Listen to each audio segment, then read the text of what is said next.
Hello everyone, welcome back to Brensal city.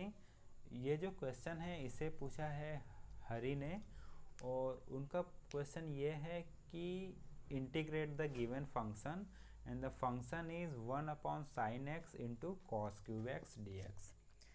देखो हरी, इस तरह के क्वेश्चन को करने के लिए हम सबसे पहले ये देखते हैं कि क्या गिवन फंक्शन किसी स्टैंडर्ड फॉर्म में है जिसे हम डायरेक्टली इंटीग्रेट कर सकते हैं। तो यहाँ पे जो हमारे पास फंक्शन गिवन है वो अगर मैं यहाँ पे लिखूँ तो 1/sin x into cos cube x, हमें ये दिख रहा है कि ये गिवन फंक्शन किसी भी स्टैंडर्ड फॉर्म में नहीं है जिससे ये डायरेक्टली इंटीग्रेट हो सके। तो हमारा अप्रोच क्या रहेगा, इस गिवन फंक्शन को हम किसी स्टैंडर्ड फॉर्मेट में कन्वर्ट करें। तो स्टैंडर्ड फॉर्मेट में कन्वर्ट करने के लिए हम क्या क्या कर सकते हैं। सबसे पहले हम इस वन को मैं कुछ इस तरह से लिख दे रहा हूँ, sine square x plus cos square x, है ना। आपने जब टेक्नोमेट्री पढ़ना स्टार्ट करते हैं तो इस बेसिक फार्मूले के बारे में आप पढ़ते हैं। मैं यहाँ पे उसी का यूज कर रहा हूँ। अब इस वन को मैंने ये लिख दिया, sine square x plus cos square x. अब इस इक्वेशन को और आगे सॉल्व करते हैं। तो और आगे सॉल्व करने पर हमें ये दिखता है कि ये यहाँ पे दो टर्म्स हमें मिल रहे हैं, ठीक है। दूसरा terms cos square x upon sine x into cos cube x D x, ठीक है। इतनी बात आपको समझ में आती है? बिल्कुल भी आसान है, बस खाली मैंने वन की जगह पे sine square x plus cos square x को पुट किया हुआ है। अब देखो ये साइन एक्स ये साइन स्क्वायर एक्स से कैंसिल आउट हो जाएगा। तो यहाँ पे हमारे पास क्या बच रहा है, ऊपर साइन एक्स न्यूमरेटर में। डिनोमिनेटर में जो हमारे पास कॉस क्यूब एक्स था उसको मैंने cos x into cos square x लिख दिया, ठीक। अब देखो यहाँ पे कॉस स्क्वायर एक्स है और यहाँ पे कॉस क्यूब एक्स है। तो हमारे एक बार दिमाग में क्या आएगा कि मैं कॉस स्क्वायर एक्स को कॉस क्यूब एक्स से कैंसिल आउट कर दूं। लेकिन देखो अगर आप इस पूरे कॉस स्क्वायर एक्स को कैंसिल आउट कर देते हैं तो यहाँ पे आपके पास क्या बच जाएगा, 1/sin x into cos x. अच्छा, 1/sin x की अगर हम बात करते हैं तो 1/sin x इक्वल टू हो जाएगा कोसेक x, ठीक है। और यहाँ से हमें क्या मिल रहा है, sine x upon cos x जो कि होता है tan x। अब हमें ये पता है कि tan x और कोसेक x के कॉम्बिनेशन का कोई भी फार्मूला नहीं होता है जो जिनमें tan x और कोसेक x की बात की जाए। हमारे पास फार्मूला किस किस चीज़ का होता है, tan x plus cot x के कॉम्बिनेशन का फार्मूला होता है, लेकिन tan x और कोसेक x के कॉम्बिनेशन का फार्मूला नहीं होता है। पर इसलिए हम यहाँ पर cot x लाने के बारे में सोचेंगे। तो cot x कैसे आएगा, यहाँ पे अगर हम बस खाली यहाँ पे cos x रखें, सिर्फ cos x को ही कैंसिल आउट करें, तो यहाँ पे हो जाएगा cos x upon sine x into cos square x और ये dx, ठीक। अब मैं इसी इक्वेशन को थोड़ा और सॉल्व कर ले रहा हूँ। तो ये बन जाएगा हमारे पास tan x into sec square x plus cot x into sec square x, ठीक है। अब देखो यहाँ पे हमारे पास सेक स्क्वायर एक्स कॉमन आ रहा है। अगर आप कॉस स्क्वायर एक्स पूरी तरह से कैंसिल आउट कर देते तो यहाँ पे बस कॉस एक्स बचता और फिर यहाँ पे हमें प्रॉब्लम आ जाती, हम सेक स्क्वायर एक्स को कॉमन नहीं ले सकते थे। इसलिए शायद आप लोग गलती इसी स्टेप में कर रहे होंगे, इस कॉस स्क्वायर एक्स को कम्प्लीटली कैंसिल आउट कर दे रहे होंगे, जो कि नहीं करना था। अब हम अपने इक्वेशन को फिर से सॉल्व करते हैं। सेक स्क्वायर एक्स को कॉमन लेते हैं, यहाँ पे बच जा रहा है tan x plus cot x into d x, ठीक। अब ये हमारा क्वेश्चन बिल्कुल भी इजी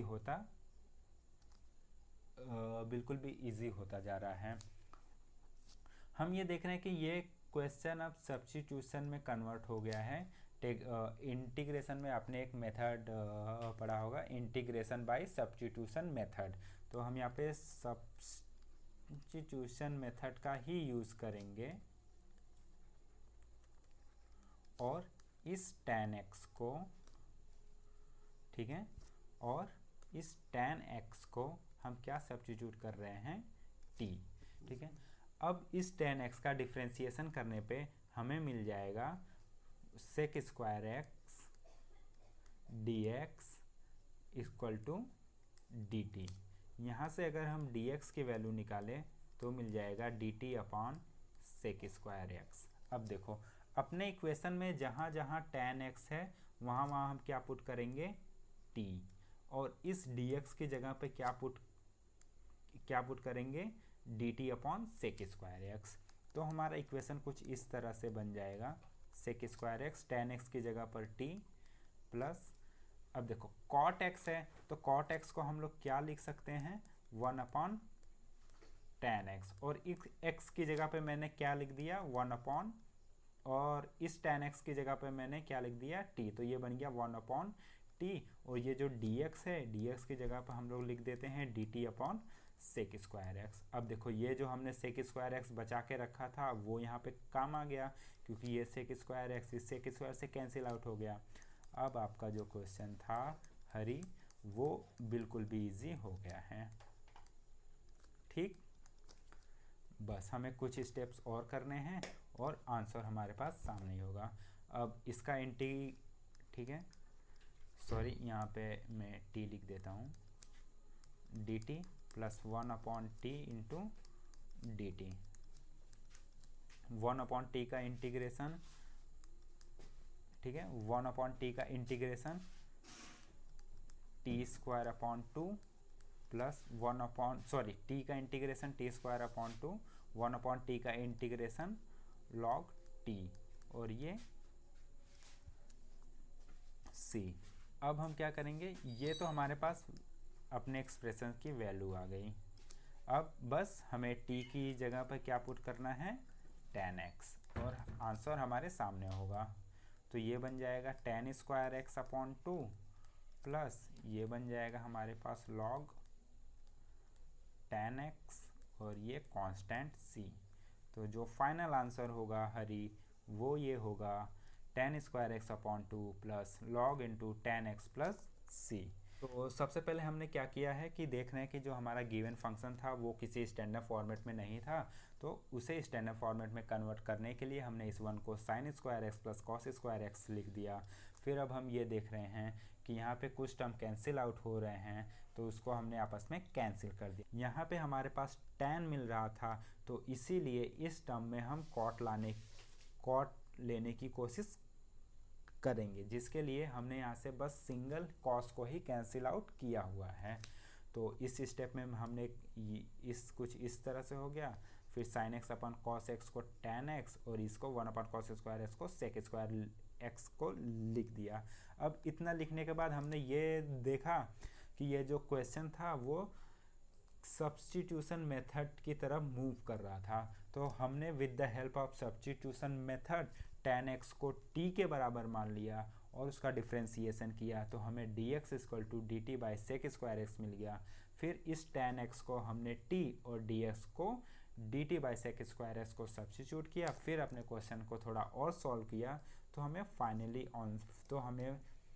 फाइनली आंसर मिल गया। आई होप आपको ये क्वेश्चन समझ में आया होगा।